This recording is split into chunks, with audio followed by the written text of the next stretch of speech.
Esto es genial. Literalmente me abrí la cabeza justo cuando estaba a punto de presionar el botón de grabar. Así es la vida. Conoces esa sensación. Solicitaste el trabajo. Te llamaron de vuelta. Pasaste por todo el proceso de entrevistas. Las cosas parecían ir relativamente bien. Incluso tuviste una gran entrevista. Les encantó todo de ti. Te encantó todo de ellos, al menos eso pensabas, literalmente tenías todo lo que estaban pidiendo.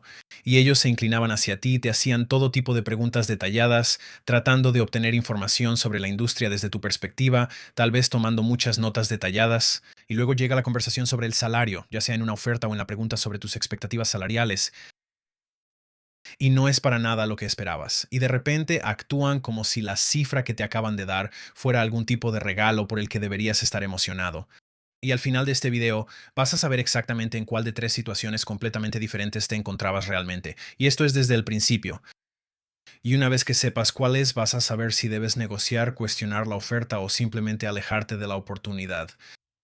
Hola a todos, bienvenidos de nuevo a mi canal. Si eres nuevo aquí, mi nombre es Brian, soy el fundador de A Life After Layoff, estratega de carrera y reclutador corporativo, y me he propuesto desmitificar cómo funciona toda la búsqueda de empleo, la negociación de ofertas y todo lo que sucede detrás de escena en las grandes corporaciones. Así que si te interesa aprender información interna de verdad, asegúrate de darle al botón de suscribirte. Supón que te están entrevistando para un puesto de gerente de marketing y el reclutador se pone en contacto contigo, se llevan muy bien, les encantas absolutamente, te están diciendo todo lo correcto, eres el candidato perfecto para nosotros, eres exactamente lo que estamos buscando. Ellos estaban buscando ciertas palabras clave específicas que tenías en tu currículum, tú confirmaste que las tenías. Incluso el gerente de contratación se emocionó contigo. Rápidamente te presentaron al resto del equipo. Incluso pasaste por un panel con todas estas personas y el vicepresidente de toda la organización quiere que estés en su equipo. Te sientes muy bien al respecto. Incluso te dicen que una oferta está en camino. Y efectivamente cuando llega es por 72,000. Pero tú esperabas algo más cercano a 95, y eso fue lo que le dijiste al reclutador desde el principio del proceso. Y tu primera reacción va a ser, ¿acaso solo me hicieron perder el tiempo? Bueno, sí te hicieron perder el tiempo y también perdieron el suyo, porque básicamente te hicieron un cambiazo. Pasaron por todo un proceso de entrevistas presentándote un escenario determinado. Incluso puede que te hayan dicho que trabajarían contigo para llegar a un salario razonable basado en tus expectativas, haciéndote creer que iban a ofrecerte una cifra que sería razonable. Pero todo el tiempo ellos sabían que nunca te iban a dar algo ni siquiera cercano a lo que esperabas. Y no es solo que ellos hayan decidido que no lo vales, quiero dejar eso muy claro. En este escenario en particular tienes que pensar en términos de niveles. Verás, cada puesto en la mayoría de las empresas tiene una banda salarial asociada. Así que una banda puede tener una cierta categoría o grado y puede haber varios tipos de trabajo que encajen en esa banda. Podrías tener un puesto de contabilidad, uno de mercadotecnia y uno de ventas, todos al mismo nivel dentro de una organización, lo que significa que todos operan básicamente bajo esa misma banda y tiene que ver con los años de experiencia y ciertas competencias que demuestran en el trabajo. Muchas veces el Departamento de Recursos Humanos tiene una prueba que aplican al puesto para determinar en qué banda salarial realmente cae.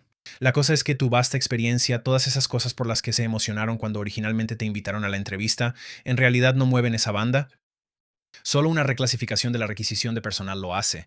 Entonces, funcionalmente, ¿qué significa eso? Bueno, significa que si estás entrevistándote para un puesto específico que tiene una banda salarial de 50 a 75,000 y tú llegas con una expectativa de 95,000, esa banda salarial solo les puede permitir llegar hasta los 75,000. Así que en su mente te están ofreciendo el tope de su rango, pero en tu mente estás muy mal pagado y en realidad lo que hay es una desconexión entre los niveles. Para ser justos, la empresa debería haber sido abierta y honesta, y esta suele ser una conversación que ocurre muy temprano en el proceso de entrevistas. De hecho, eso es lo que se supone que debe hacer un reclutador. Se supone que deben eliminar a los candidatos que están por encima de la banda salarial. Y sinceramente, por eso diría que la pregunta sobre expectativas salariales no es una trampa.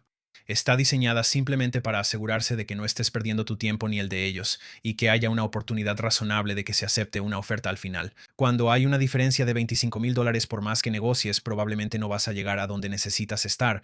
Ahora, estas bandas salariales están establecidas y es muy difícil para las empresas cambiarlas. Tienen que pasar por todo un proceso de aprobación. Normalmente tiene que subir mucho en la cadena de mando, tiene que haber muchas firmas diferentes para poder reclasificarlo. Básicamente es cambiar por completo la plaza autorizada. De hecho, sí suceden de vez en cuando. Si llega un candidato que es lo suficientemente fuerte, he visto a gerentes regresar a su organización y decir, encontramos a alguien que es realmente bueno, queremos enriquecer este puesto, queremos moverlo de un nivel 5 a un nivel 6. Así que esencialmente están creando un nuevo puesto o una nueva estructura dentro de su organización donde ese puesto quizá no existía antes. Obviamente, esos casos son muy raros y son la excepción, no la regla ni el plan. Así que si estás entrevistando para una empresa donde es muy claro que podrías estar por encima del rango que realmente están buscando, vale la pena mencionarlo y ser muy abierto y honesto sobre eso lo antes posible en el proceso de entrevista. Ahora, eso no lo hace justo, solo significa que estabas discutiendo el punto equivocado. Literalmente pasaste por todo un proceso de entrevistas. Ellos tuvieron todas las oportunidades para ser directos y honestos contigo. Y al final, cuando sabían que no iban a poder pagarte, aún así decidieron intentarlo y luego te dieron una oferta muy por debajo de lo esperado y como que estaban rezando para que no te sintieras demasiado ofendido por eso. Y he visto candidatos que pasan 20 o 30 minutos al final de las entrevistas explicando por qué necesitan otros 15 o $20,000 al gerente responsable de la vacante que nunca tuvo la capacidad de darles esos 15 o $20,000 y no era porque estuvieran negociando mal o de forma inadecuada, realmente es solo que ese número no era posible según el nivel del puesto. Y entonces, en esos casos, por más que negocies, no vas a conseguir el número que necesitas. Es como uno de esos casos en los que tienes que aceptar esa oferta baja o dejar pasar la oportunidad, pero a veces en realidad sí se debe a la empresa. Y todo esto se reduce a la filosofía salarial. Mira, en la mayoría de las industrias hay una estructura de tres niveles. Están las empresas que mejor pagan y estas son las empresas que marcan el estándar para el resto de la industria. Y normalmente son los empleadores de élite. Ellos son a quienes todos quieren ir a trabajar. Piensa en tu propia industria, quiénes son los empleadores que pagan más. Apostaría a que puedes mencionar fácilmente los dos o tres principales. En el sector tecnológico serían empresas como Nvidia, Netflix, Meta en menor medida. Últimamente han estado despidiendo a mucha gente, pero aún así tienen la reputación de pagar muy bien. Incluso cuando yo trabajaba en Amazon, reconocíamos a esas otras empresas como líderes en salarios. Y de hecho, ni siquiera intentábamos reclutar de algunas de ellas porque no podíamos cerrar un trato. Luego está la siguiente categoría, que son las empresas que pagan al nivel del mercado, probablemente el 80% intermedio de la industria. Estas son empresas que pagan bien. Incluso podrías recibir una oferta decente de su parte, pero no van a ser demasiado innovadores ni demasiado atractivos, no van a marcar el ritmo, probablemente no van a estar robando mucho talento de los líderes en salarios, va a ser al revés. Pero eso conforma la mayor parte de la industria, y finalmente tenemos a las empresas que pagan por debajo del mercado, y los rezagados en salarios son las empresas que tienden a estar en el fondo.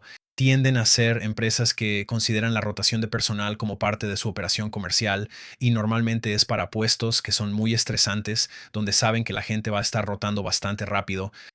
Desgastan a mucha gente, ven quién se queda. Tal vez solo unos pocos llegan a la cima y están completamente cómodos con eso. Saben que no van a competir en ese aspecto. Puede que intenten competir en otra cosa. Tal vez sea la oportunidad. Muchas veces, los puestos de nivel inicial, especialmente en roles de ventas, suelen presentar este tipo de oportunidades a las personas. Les hacen una oferta baja y esperan que algunos se queden. De hecho, muchos de ellos simplemente planean que el 75 u 80% de su grupo de contratados deje la empresa en un plazo de 18 meses a 2 años, y están perfectamente bien con eso. En muchos casos, estas empresas que te ofrecen un salario bajo en realidad planean hacerlo, y es parte de su filosofía de compensación. Entonces, ¿cómo sabes si trabajas para una empresa que paga por debajo del promedio? Bueno, ayuda a conocer la reputación en la industria. Probablemente conozcas otras empresas en tu industria que son líderes en salarios y probablemente también conozcas algunas que pagan por debajo del promedio. Y, por ejemplo, cuando trabajé en un parque de proveedores automotrices para Ford Motor Company, había quizá una docena de diferentes proveedores que trabajaban en esta área en particular. Y todos estábamos tratando de contratar a las mismas personas, y la empresa para la que trabajaba era una escisión de la división de partes de Ford, y éramos considerados de nivel medio. Había un par de empresas que eran conocidas por pagar más que nosotros, y luego había una o dos empresas en particular en el campus que sabíamos que pagaban menos que todos los demás. Y como que todos sabían quiénes estaban contratando a esas personas. Ellos estaban contratando a la gente que nosotros no contratábamos porque eran las únicas personas que podían atraer. Mira en tu industria y fíjate si hay otras empresas que tienen esa reputación. Otra forma en que puedes hacerlo es revisar todas las ofertas de trabajo y ver si son consistentemente más bajas que lo que el resto de la industria publica en sus ofertas de trabajo. O también puedes consultar sitios como Glassdoor, Comparably, TeamBlind y ver lo que la gente está comentando. Fíjate si están diciendo que están recibiendo ofertas más bajas de lo habitual en general para diferentes tipos de puestos. Eso te dará un buen indicador de si son líderes, están en la media o si son rezagados en cuanto a salarios.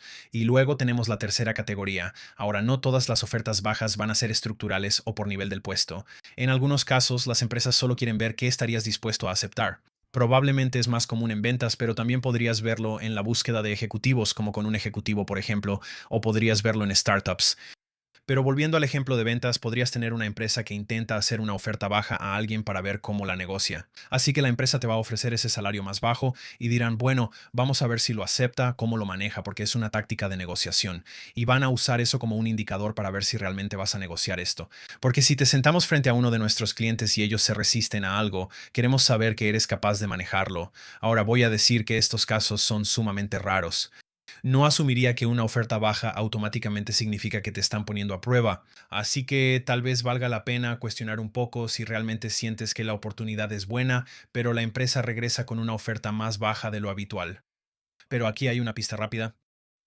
Si el rango es vago al principio del proceso y de repente se vuelve muy específico y bajo en la etapa de la oferta, eso suele ser un indicador de que podría caer en esta categoría y no en una de las otras dos de las que hablamos antes en este video. Así que solo ten eso en mente mientras avanzas en el proceso. Ahora, antes de negociar cualquier cosa, vas a necesitar poder responder una pregunta específica y vas a tener que poder responderla con mucha claridad. Esta empresa no pudo pagarte o no quiso, porque la respuesta a eso determinará toda tu estrategia de negociación a partir de ahí. Si no pueden, eso significa que estás lidiando con un problema de nivel del puesto. Puede que nunca puedas conseguir más dinero sin importar cuánto negocies, o puede que realmente tengan una estructura salarial rezagada. Y sinceramente, ninguna cantidad de presión, ninguna cantidad de negociación probablemente va a mover la cifra en una dirección que te haga sentir cómodo porque nunca hubo dinero ahí desde el principio. Ahora, si no quieren, esa es otra historia. Esto significa que has confirmado que no es un problema de nivelación, que están al menos en la media o incluso pueden ser de las que mejor pagan y que potencialmente no te están valorando correctamente. Esta es una situación en la que puedes insistir y podría ser efectivo dependiendo de cómo te perciban como candidato. En otras palabras, el dinero potencialmente existe, pero tal vez no han visto ese valor claro por el cual estén dispuestos a ofrecerte lo que realmente crees que mereces, o tal vez están buscando ver cómo reaccionas ante la oferta más baja. Ahora aclaremos algo aquí. No llegar a la etapa de la oferta es un problema completamente diferente. Si no estás recibiendo ofertas y te preguntas qué está pasando, es un problema de demanda, no de ofertas bajas. Y ese es un video completamente diferente para otro momento. Recibir ofertas bajas no es lo ideal, pero al menos significa que estás avanzando más en los procesos de entrevistas. Los estás convenciendo de que eres la persona adecuada y estás llegando a la etapa de la oferta, lo que significa que estás en uno de los tres grupos de los que hemos hablado en este video. Pero de nuevo, la negociación realmente solo tiene sentido en uno de ellos, así que averigua en cuál estás tú. Ahora, lo que quiero señalar aquí es que a veces la mejor opción ni siquiera es negociar. Es reconocer que esta empresa acaba de decirte cómo valora a las personas y a ti en específico, y luego decidir si es ahí donde quieres pasar los próximos 5 años de tu carrera, además de identificar cuál de los tres escenarios de una oferta muy por debajo de lo esperado es la que realmente estás enfrentando. Y si esto es un patrón recurrente en tu carrera, de eso hablamos en el webinar gratuito cuyo enlace dejaré aquí abajo. Si quieres una versión más profunda, deberías revisarlo. De cualquier manera, espero que este video te haya sido útil. Ojalá no recibas ninguna de estas tres situaciones y solo recibas ofertas de alta calidad. Te agradezco por ver el video. Nos vemos en el próximo.